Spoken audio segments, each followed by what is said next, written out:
My name is Nolan, and I am 32 years old. Never in my wildest dreams did I imagine winning $2.5 million in the Colorado State Lottery. Even harder to believe? Watching my own mother burn my lottery check right in front of my eyes because I refused to give half to my sister Amanda. The flames consumed that paper so quickly, while my family waited for me to break down. Instead, I burst out laughing. If you are wondering why, stick around for the twist that changed everything. Before I dive into this wild story, let me know where you are watching from. Hit that like button and subscribe if you have ever dealt with family drama over money. Before this lottery madness began, I was just your average guy living in Denver. I worked as a software developer at a struggling tech startup called Innovate Tech. The pay was decent but not great, especially considering the ridiculous cost of living in Denver these days. My home was a small one-bedroom apartment in a building that had definitely seen better days. The rent ate up almost half my monthly income, and I was still drowning in about $60,000 of student loan debt from getting my computer science degree. My personal life was not exactly thriving either. 3 months before the lottery win, my girlfriend Jessica and I broke up after 3 years together. She said she needed space to focus on her career, but I later found out through mutual friends she was dating her CrossFit instructor. Classic, right? So there I was, single, living in my tiny apartment, working 60-hour weeks, and barely making a dent in my student loans. I did have one small splurge I allowed myself every week. Every Friday after work, I would stop at Parker's convenience store and buy exactly one lottery ticket. Just one. It was my little ritual, my $5 weekly fantasy of escape. My coworker and closest friend Marcus always teased me about it. "You realize the odds of winning are basically zero, right?" he would say at least once a month. "You would have better luck getting struck by lightning while being attacked by a shark." "I know the odds," I would always reply, "but someone has to win eventually. Might as well be me." That Friday, the day I bought the winning ticket, started like any other. I woke up late, skipped breakfast, and barely made it to a morning meeting. After a day of debugging code and attending pointless meetings, I stopped at Parker's on my way home. Mr. Parker himself was behind the counter, as he had been for the 15 years he had owned the place. He was in his 60s with salt and pepper hair, and the kind of weathered smile that made you feel like an old friend. "Hey there, Nolan. The usual?" he asked as I walked in. "You know it," I said, fishing out my wallet. Funny thing is, I almost forgot to buy the ticket that day. I had grabbed a coffee and was halfway to the door when Mr. Parker called after me. "Forgetting something?" he said, pointing to the lottery machine. "Right, thanks." I walked back and handed him $5. "Give me the usual quick pick." But then I stopped him. "Actually, no. Today I will pick my own numbers." I chose numbers that had personal significance. My birthday, my mom's birthday, the day Jessica and I first met, and the date I graduated college. Looking back, it is ironic that half the numbers that changed my life were connected to family members who would later try to take it all away. The weekend passed without me even checking the ticket. I tossed it on my kitchen counter and forgot about it until Monday morning. I was sipping coffee, scrolling through news on my phone before work, when I saw the headline about the Colorado lottery drawing. Out of habit, I reached for the ticket and casually compared the numbers. First number matched. Cool. Maybe I would win $5. Second number matched. Okay. Getting better. Third and fourth numbers matched. My heart started beating faster. Fifth and sixth numbers matched. I nearly spilled coffee all over myself. I checked the numbers again, and again, and again. Each time, the result was the same. I had all 6 numbers. I had the winning ticket for a jackpot worth $2.5 million. I immediately called in sick to work, something I had not done in over 2 years. My boss was surprised, but did not question it. I spent the next hour alternating between pacing my apartment and staring at the ticket, afraid it might somehow disappear. By noon, I had contacted the lottery office and scheduled an appointment to verify the ticket. They confirmed what I already knew. I was now a multi-millionaire. Well, before taxes anyway. The lottery officials explained the verification process, the tax implications, and the payment options. I chose the lump sum payment option rather than payments over 30 years. That evening, I sat alone in my apartment, staring at the walls, a bottle of champagne open, but barely touched on my coffee table. I was now wealthy beyond anything I had imagined, and I had no idea who to celebrate with. Jessica was gone. My family and I were not especially close. Marcus was working late. So I celebrated alone, still trying to process the reality that my life had just changed forever. I slept surprisingly well that night. When I woke up the next morning, the first thing I did was check the ticket again, half expecting it to have been a dream. But there it was, still real, still worth $2.5 million. I had no idea of the family drama that was about to unfold, or how this blessing would quickly reveal the true nature of my relationships. To understand why my lottery win became such a family disaster, you need to know a bit about my family history. I grew up in a middle-class home in suburban Colorado. My father, Robert, is a high school principal, stern and authoritative both at work and at home. My mother, Linda, is a nurse who worked at the local hospital for 30 years. Then there is my younger sister, Amanda, who is 28 now, and has always been the golden child in our family dynamic. We were never poor, but money was always carefully managed in our household. At least, it was when it came to me. For Amanda, the rules always seemed different. This pattern started early and only grew more obvious as we got older. When I was 16 and Amanda was 12, she showed interest in dance lessons. My parents immediately enrolled her in the most expensive dance academy in the area. The monthly fees were outrageous, not to mention the costs of costumes, competition fees, and travel expenses. Where did that money come from? My college fund.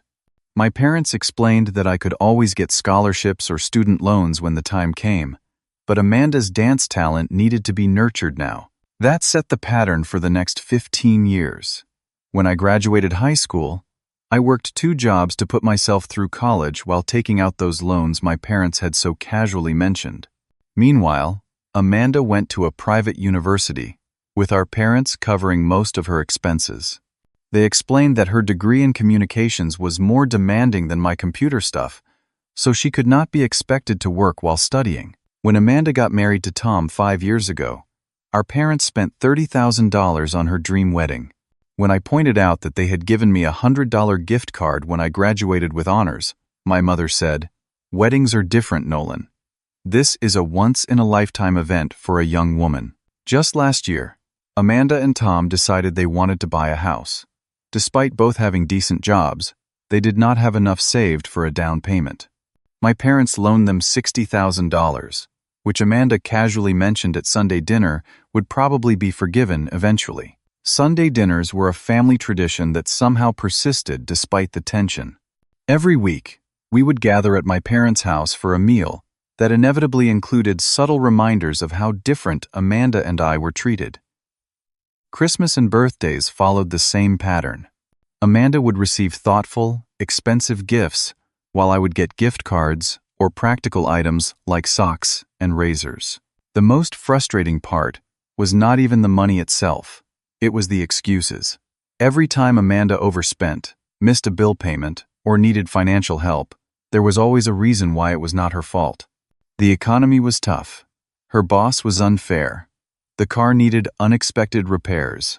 And my parents always rushed to her rescue, dipping into their retirement savings more than once to bail her out. Despite all this, I still loved my family. Complicated feelings of resentment, mixed with genuine affection, defined our relationship. I wanted their approval and respect, even as I built my own life independent from their influence. In recent years, I had been trying to establish healthier boundaries, reducing the frequency of my visits, and declining invitations that would inevitably lead to being asked for favors or listening to Amanda's latest crisis. My therapist, Dr. Melissa Chen, had been helping me work through these complex family dynamics for the past year. Family patterns are deeply ingrained, she explained during one session. Your parents have created a dynamic where Amanda is the taker and you are the giver. Changing those roles will cause resistance." How right she was. I had no idea just how much resistance I would face once my financial situation changed dramatically. After confirming my lottery win, I spent several days deliberating how to share the news with my family. Part of me wanted to keep it secret, but I knew that was unrealistic. The lottery required public disclosure of winners, and news traveled fast in our community. Better they hear it from me than through gossip or social media. I decided to consult with a financial advisor before telling them anything. Timothy Warren, at Colorado Financial Planning, helped me create a preliminary plan for the money. After taxes, I would have about $1.4 million. Tim advised setting aside enough to pay off my student loans, establishing an emergency fund, making sensible investments for long-term growth, and perhaps allocating a portion for a modest home purchase. We also discussed charitable giving and potential family gifts, though I was deliberately vague about the details there. "Remember," Tim cautioned, "sudden wealth can change how people see you and treat you. Be careful about making promises or commitments until you have had time to adjust to your new financial reality." With this advice in mind, I decided I would tell my family at the upcoming Sunday dinner. I hoped, perhaps naively, that my new financial security might finally earn me the respect from my parents that had always seemed just out of reach. I planned to be generous but prudent, helping my family in meaningful ways without creating unhealthy dependency. I had no idea how quickly those plans would unravel. Sunday dinner arrived, and I pulled into my parents' driveway with a mixture of excitement and apprehension swirling in my stomach. The familiar colonial-style house looked the same as always, but this visit felt monumentally different. For once, I was arriving with news that would make me the center of attention, not Amanda. The atmosphere inside was tense, even before I shared my news. Amanda was complaining about their mortgage payment increasing, while my father nodded sympathetically. My mother was placing a roast on the dining table when she chimed in. "Maybe we could help you out for a few months until you get back on your feet," she suggested to Amanda, not even acknowledging my arrival. "That would be amazing, Mom," Amanda replied. "The extra expenses with the house renovations have really stretched us thin." My father finally noticed me standing in the doorway. "Nolan, you are just in time. Your mother made your favorite pot roast with those carrots you like." It was actually Amanda who preferred the carrots. I had mentioned multiple times that I did not care for them, but correcting him seemed pointless now. We sat down to eat, and the conversation continued to revolve around Amanda's financial struggles. I picked at my food, trying to find the right moment to share my news. Finally, during a brief lull in conversation, I cleared my throat. "I actually have some news to share," I said, my voice slightly higher than normal. 3 pairs of eyes turned to me with varying degrees of interest. "I won the lottery," I continued, attempting to sound casual despite my racing heart. "The Colorado State Lottery. I matched all 6 numbers." Silence fell over the table. Complete, stunned silence. My mother's fork hovered midway to her mouth. My father's eyebrows shot up so high, they nearly disappeared into his hairline. Amanda froze with her wine glass at her lips. "Are you serious?" my father finally asked. I nodded. $2.5 million. Before taxes, of course. Another beat of silence. Then the room exploded with sound. My mother gasped and clapped her hands together. My father stood up so quickly, his chair nearly toppled backward. Amanda let out a shriek that could have shattered glass. "Oh my God, Nolan," she squealed. "That is amazing." What followed was a flurry of questions, congratulations, and excitement. But within minutes, I noticed a subtle shift in the conversation. My father's congratulations quickly morphed into advice. "You will need to be extremely careful with that money," he said, his principal voice emerging. "Most lottery winners end up broke within 5 years. You should let me help you manage it." My mother, after hugging me tightly, immediately pivoted to Amanda. "This is such a blessing for our family. Now Amanda can finally pay off those student loans that have been burdening her and Tom." Amanda's expression had transformed from shock to something more calculated. She was looking at me differently, as if seeing me for the first time, or more accurately, seeing my value for the first time. "How much will you actually get?" she asked, her tone overly casual. "After taxes and everything?" "About 1.4 million, I replied, already feeling uncomfortable with the direction of the conversation. "And when do you get the money?" my father pressed. "Is it a lump sum or payments over time?" I explained the payment options and that I had chosen the lump sum. The questions continued, growing increasingly specific about amounts, timing, and my plans. The congratulations had quickly given way to what felt like an interrogation. Then came the first clear hints of their expectations. "We should plan a family vacation to Europe," my mother suggested, her eyes bright with excitement. "Now that we can afford it, I mean." I noticed the "we," but let it pass without comment. My father nodded thoughtfully. Family investments would be the sensible approach. Property values in Denver are still rising. We could look at some rental properties together. Again, the collective "we" that somehow included them in my lottery win. Amanda was less subtle. "This is such perfect timing. My student loans are killing us, and the interest is insane. Those will finally be taken care of." She said it not as a question or request, but as a statement of fact. As if my lottery win was the solution to her financial problems, not mine. I carefully explained my preliminary plans for the money, paying off my own student loans, setting up investments for the future, and continuing to work while I figured out my next steps. "I want to be smart about this," I explained. "Not make any rash decisions." Of course, my father agreed, though his expression suggested disappointment, but family should be part of those plans. "I do want to help with your retirement," I offered, looking at my parents. "Once everything is settled, we can discuss setting something aside for your future security." This was met with lukewarm appreciation, as if retirement planning was not the kind of help they had in mind. Amanda fidgeted with her napkin, clearly waiting for me to mention her loans. When I did not, the atmosphere grew increasingly strained. By dessert, the conversation had cycled back to Amanda's financial struggles 3 separate times, with increasingly obvious hints that my lottery win was the universe's way of solving her problems. Each time, I deflected or changed the subject, growing more uncomfortable by the minute. When I finally left that evening, the initial excitement had given way to an unmistakable tension. My parents hugged me goodbye with whispered reminders to think about what we discussed and remember what family means. As I drove home, my phone began buzzing with text messages from Amanda. "So excited for you. Let's meet for coffee this week to discuss loan repayment options. Tom and I are thinking of sending you some investment ideas for the house. BTW. My total student loan balance is $43,528.16, in case you need the exact number for your financial guy." My father had also left a voicemail. "Nolan, let's schedule lunch this week to discuss options for the family. Your mother and I have some thoughts about how to approach this blessing responsibly." By the time I reached my apartment, the initial joy of sharing my news had evaporated.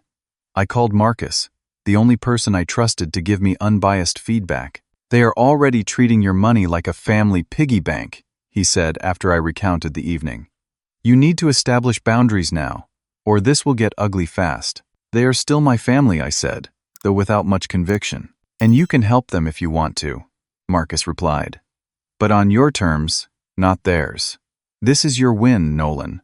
Do not let them make you feel guilty for not solving all their problems." I fell asleep that night with a knot in my stomach, knowing the family dynamics I had struggled with for years were about to be tested like never before. I decided to stand firm on my boundaries, even as I suspected the pressure was only beginning. The week following my announcement was unlike anything I had experienced with my family before. The floodgates had opened, and the deluge of expectations was overwhelming. My phone rang constantly with calls from my parents. Every conversation began with casual inquiries about my day, before inevitably shifting to financial suggestions. "Your cousin David is starting a food truck business," my father mentioned during one call. "Only needs about $50,000 to get it off the ground. Great investment opportunity for you." I had not spoken to cousin David in at least 5 years. My mother's approach was more emotional. I was talking to Amanda yesterday, and she was in tears about their mortgage. The interest rate is just criminal. If only someone could help them refinance, or pay it off entirely. The not-so-subtle hints came hourly, it seemed. On Wednesday, Amanda showed up at my workplace unannounced. She was waiting in the lobby when I returned from lunch. "Surprise," she said, jumping up from her seat. "I thought we could grab coffee and chat." I explained that I had meetings all afternoon, which was true, but she persisted. "This will just take a minute. I brought some papers to show you." The papers turned out to be her complete financial portfolio: student loan statements, mortgage documents, credit card bills, and even a car loan. She had helpfully highlighted the total amounts and interest rates. "I am not asking for all of it," she said, as if that made her request reasonable. "Just enough to clear the high-interest debt. About $200,000 should do it." I was speechless. $200,000, casually requested over coffee, as if she were asking to borrow $20. "Amanda, I cannot make any decisions right now," I said finally. "I am still working with my financial advisor on a plan." Her smile faltered. "But we are family, Nolan. This is what family does for each other." "I will help where I can," I replied carefully. "But I need to be smart about this money." She left disappointed, but the pressure campaign was just beginning. That evening, I noticed Amanda had posted on social media, "So blessed to have family sharing their blessings soon. God provides through the people we love." Several relatives had commented with supportive messages, creating a public expectation that I would be financially supporting my sister. The next day, my father invited me to lunch, insisting it was just to catch up. Instead, he arrived with a folder containing printouts of investment properties and a list of financial advisors he trusted more than that young fellow you are working with. "Your mother and I have been discussing how to best leverage your windfall," he explained, spreading the papers across the table. "We think family-managed investments make the most sense." "Dad, I appreciate the input, but I have a plan in place," I said, trying to keep my tone respectful. He frowned. "Plans can change, Nolan. This is about securing the future for all of us." Again, the us that somehow included them in my lottery win. Friday brought the official lottery check ceremony. The Lottery Commission had arranged a small media event at their headquarters.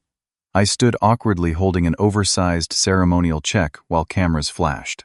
Local news was there, and my win was featured briefly on the evening broadcast.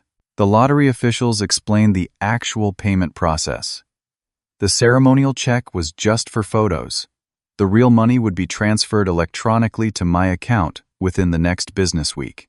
I took the big cardboard check home as a souvenir, propping it against the wall in my living room. By Saturday, I had received calls from 3 distant relatives and 2 high school acquaintances I had not spoken to in over a decade.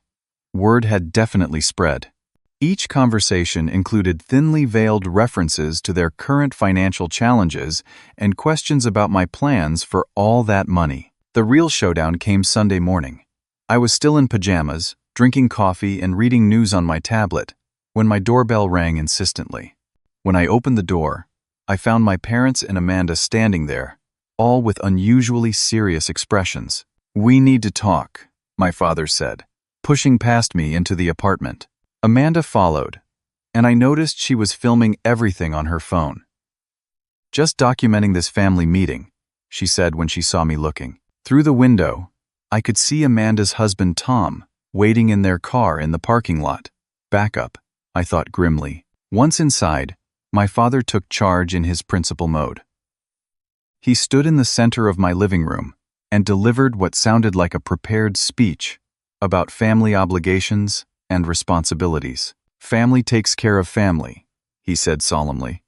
"Your mother and I have sacrificed for you and Amanda your entire lives. Now that you have been blessed with this windfall, it is time for you to recognize your obligation to share that blessing." My mother stood beside him, nodding tearfully. "We raised you to be generous, Nolan, to share with your sister." Amanda held her phone steady, recording everything. "I would do the same for you if the situation were reversed," she added, though we both knew that was unlikely. "What exactly are you asking for?" I said, though I already knew the answer. My father cleared his throat. "We believe the fair thing The right thing would be for you to share half of your winnings with Amanda. Half? I repeated incredulously. $700,000? To be fair, my mother jumped in. You will still have plenty left, and Amanda has a family to think about. I might want a family someday too, I pointed out. That is different, my mother said dismissively. Amanda has real needs now. Amanda lowered her phone briefly. You do not even need that much money, Nolan. You have a good job. I have 2 kids to think about in the future. Amanda and Tom did not have children yet, but apparently, hypothetical future children were now part of the equation. My father's expression hardened. You need to consider your decision carefully, son. This could affect a lot of things, including our will. Family stands together, or not at all. The threat was clear, though what they planned to leave me in their will was a mystery, given their frequent comments about spending their retirement savings helping Amanda. My mother wiped at her eyes. Please do not disappoint us, Nolan. Not after everything we have done for you. I took a deep breath, steadying myself. The emotional manipulation was so obvious, it was almost laughable, but it still struck those old, painful chords of wanting their approval. I have thought about this carefully, I said, keeping my voice calm. I am not giving Amanda half of my lottery winnings. That is not going to happen. 3 faces registered shock, as if they had never considered I might refuse. However, I continued, I do want to help the family. I plan to set aside money for your retirement and medical expenses as you age. I looked at my parents. And I am willing to give Amanda a gift, one time, of $25,000. But I am not paying off all her debts, or giving her half my winnings. The stunned silence lasted only moments before erupting into chaos. My father's face turned an alarming shade of red as he lectured me about selfishness and family loyalty.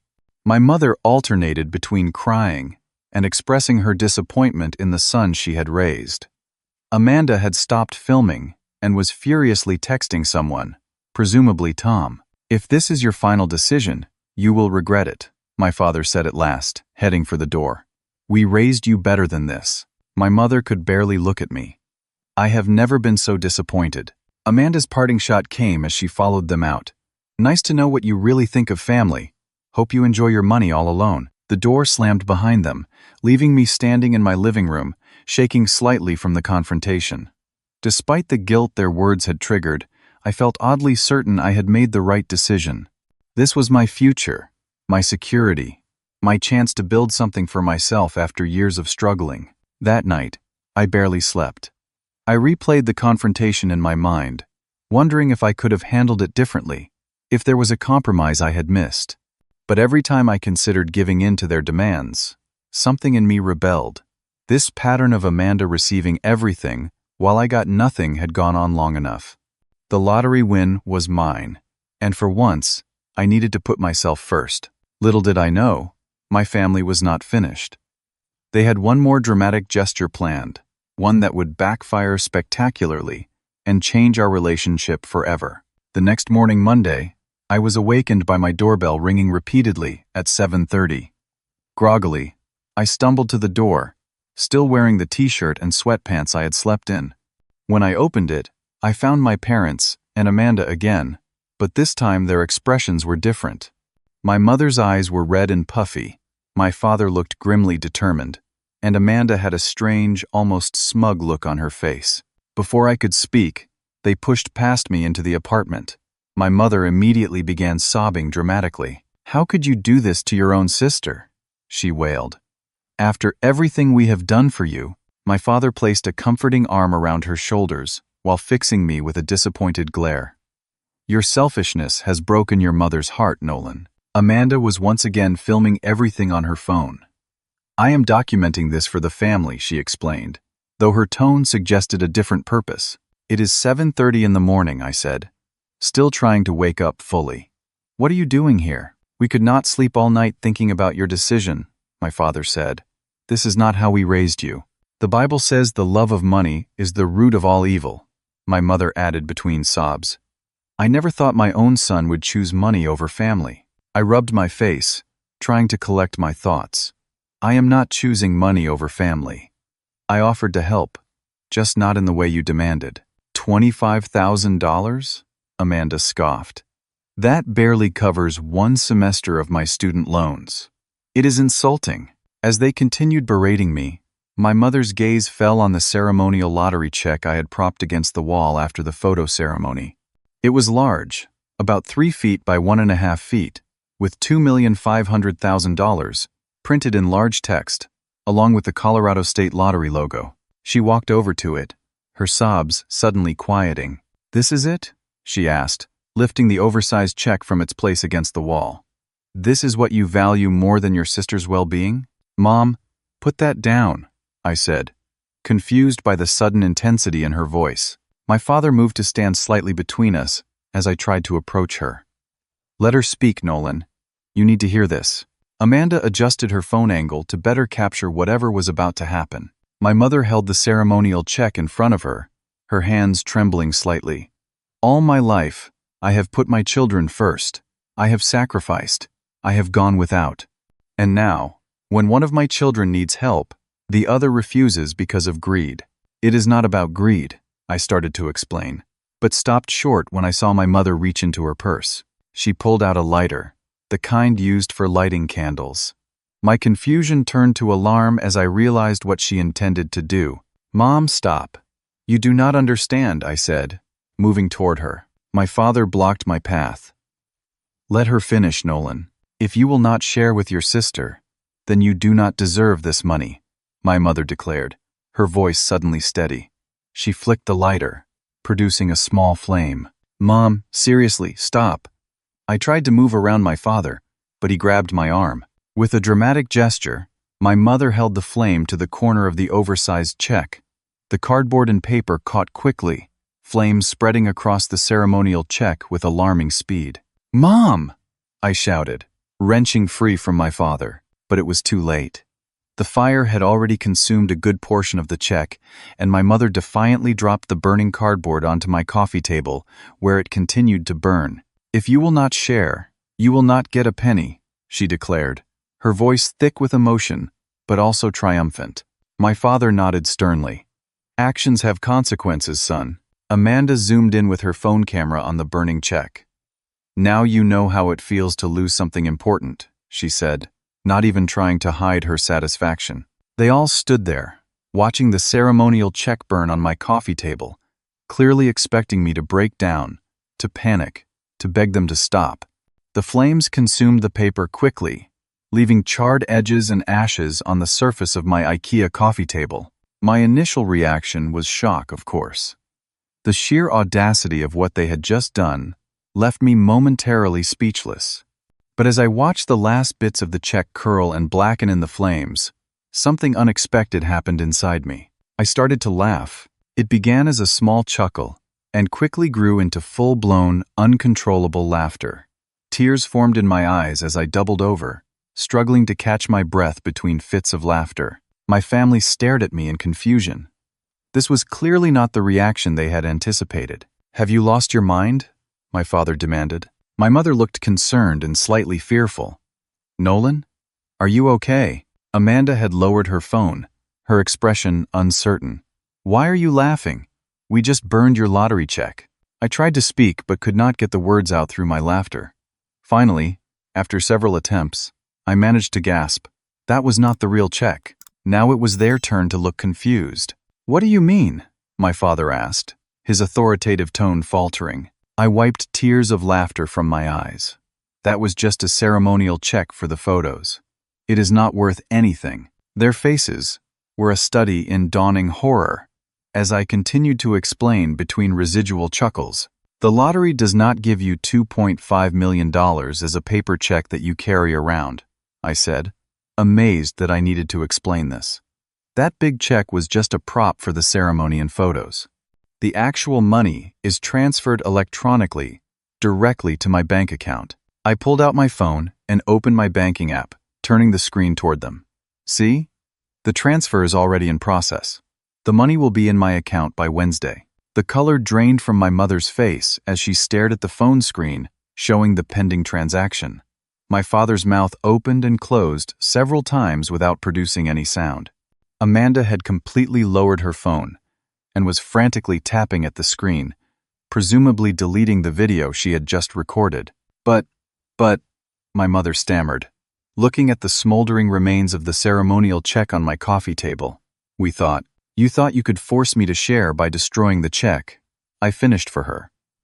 But all you have actually done is burn a worthless piece of cardboard and set fire to my coffee table. My father finally found his voice.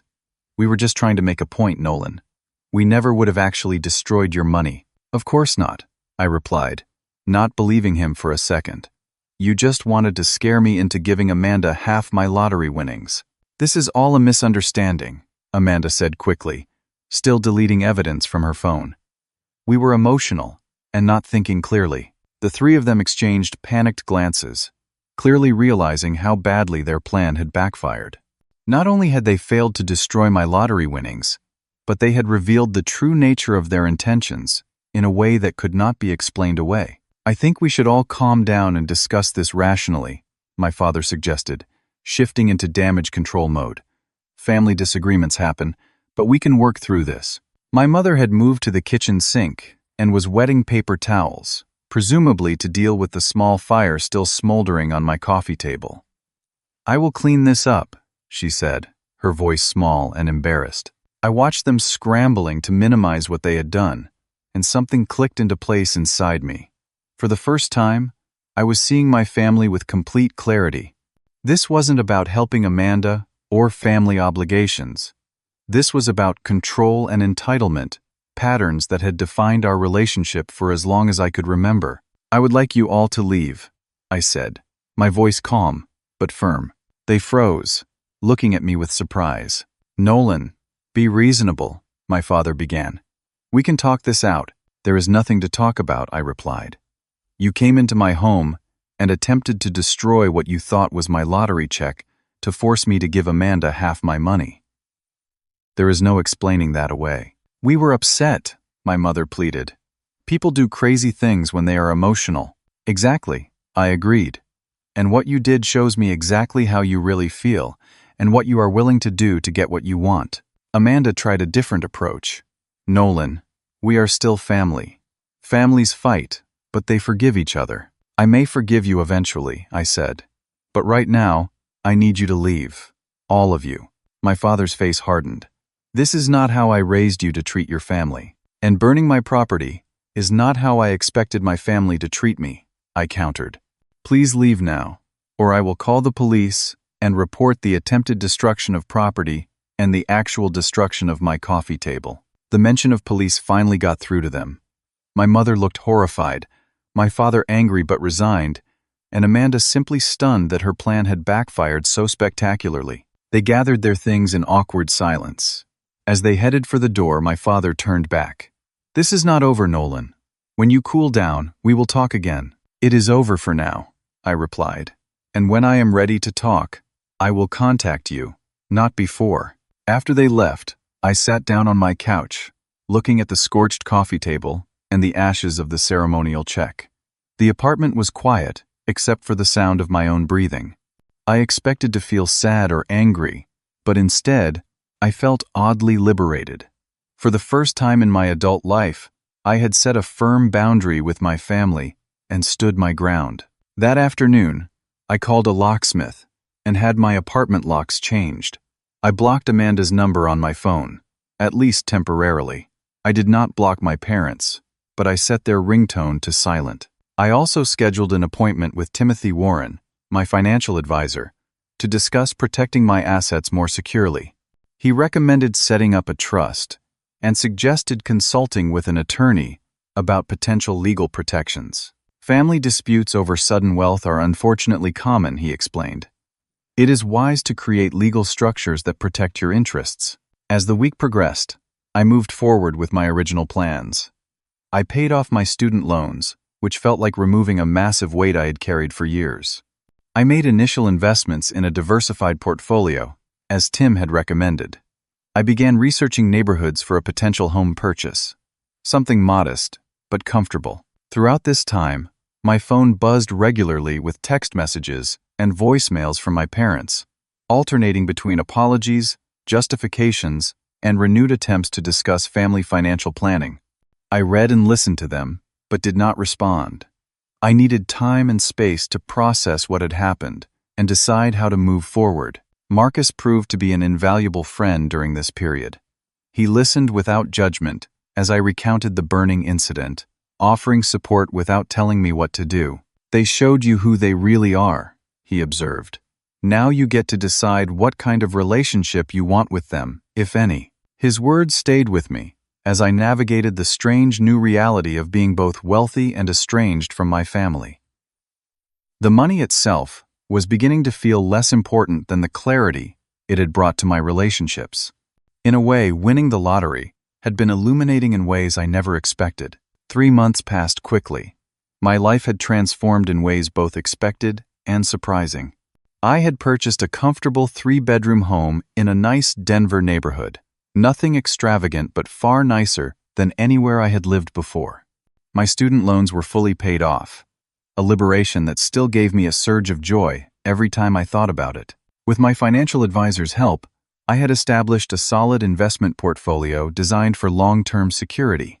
I continued working at Innovate Tech, though I had negotiated a more flexible schedule that allowed me to focus on projects I truly valued rather than just whatever generated the most revenue. Perhaps the most meaningful change was in my social circle. Without the constant drain of family drama, I found myself with more emotional energy for friendships and community involvement. I joined a local hiking group, reconnected with college friends I had lost touch with, and even started dating again, meeting Sophia through a volunteer program at the local animal shelter. My friendship with Marcus had deepened as well. He had been there through the whole lottery saga, offering unwavering support without judgment. When he mentioned wanting to start his own software consulting firm, but lacking the startup capital, I invested as a silent partner. It felt good to help someone who had always been there for me, with no manipulation or entitlement involved.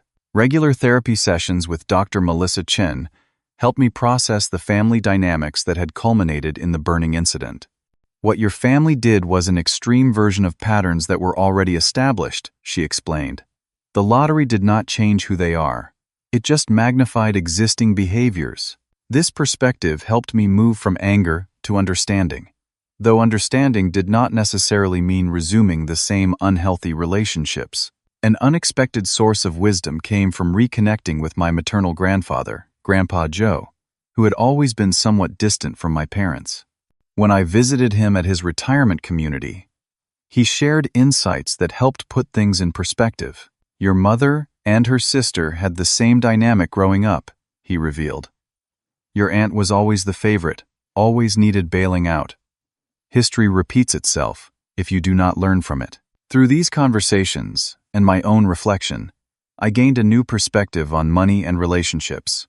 Wealth had not created the problems in my family. It had merely revealed character that was already there. And while money could buy security and comfort, it could not purchase genuine connection or respect. This realization guided my decisions about how to use my newfound wealth. Rather than flashy purchases or status symbols, I focused on creating meaning and purpose. I established a small foundation to provide scholarships for first-generation college students, struggling with tuition and expenses, remembering my own difficult journey through university. As for my family, healing came slowly and on different timelines. About 2 months after the burning incident, I received a handwritten letter from my mother. Unlike her previous messages, this one contained no justifications or requests for money, just a heartfelt apology. "What I did was unforgivable," she wrote. "I let greed and favoritism blind me to the hurt I was causing you, not just that day, but for many years. I do not expect your forgiveness, but I want you to know I am truly sorry." A week later, my father reached out in his own awkward way. He invited me to meet for coffee, and though the conversation was stiff and uncomfortable at times, he made a sincere attempt to acknowledge his part in what had happened. "I have always been better at being a principal than a father," he admitted. "I got so caught up in fixing problems that I missed seeing who you really are." Amanda's journey toward reconciliation was slower and more complicated. Her initial attempts to contact me were still focused on money, suggesting compromises that still involved me paying her debts. I maintained my distance, until she sent a message that showed genuine reflection. "I never realized how entitled I'd become," she wrote. "Seeing the video I took of Mom burning what we thought was your check made me sick to my stomach. I do not like who I was in that moment." Tentatively, we began rebuilding our relationships, but with new boundaries firmly in place. Sunday dinners resumed, though less frequently and with different dynamics. Money was not discussed unless I brought it up, and any hint of entitlement or manipulation was met with me calmly ending the visit. It was strange to realize that losing the ceremonial check to fire had led to burning away the unhealthy patterns in our family dynamics. Like a forest after a wildfire, new growth was possible only after the old, diseased structures had been cleared away. As I sit here now in my study, looking out at the mountains in the distance, I realize that winning the lottery taught me lessons far more valuable than the money itself. I learned that money reveals character rather than changing it. I discovered the freedom that comes with financial independence coupled with emotional boundaries. And most importantly, I found that genuine generosity means so much more when it is freely given rather than coerced or manipulated. The irony is not lost on me that my family's attempt to force me to share resulted in them receiving less than I had originally planned to give them. My mother's dramatic gesture of burning the ceremonial check had backfired in ways none of us could have anticipated, becoming the catalyst for healthier relationships built on respect rather than obligation or guilt. If there is one thing I would share with anyone facing a sudden windfall or major life change, it is this: stay true to yourself and your values, even when those closest to you push you to do otherwise.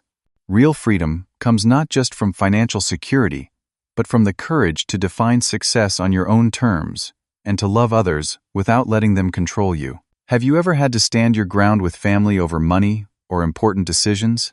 How did you handle it? I would love to hear your stories in the comments below. And if you found value in my experience, please hit that like button, subscribe to hear more stories, and share this with someone who might be struggling with family boundaries. Thank you for listening to my journey, and remember that sometimes the most valuable gifts come disguised as our greatest challenges.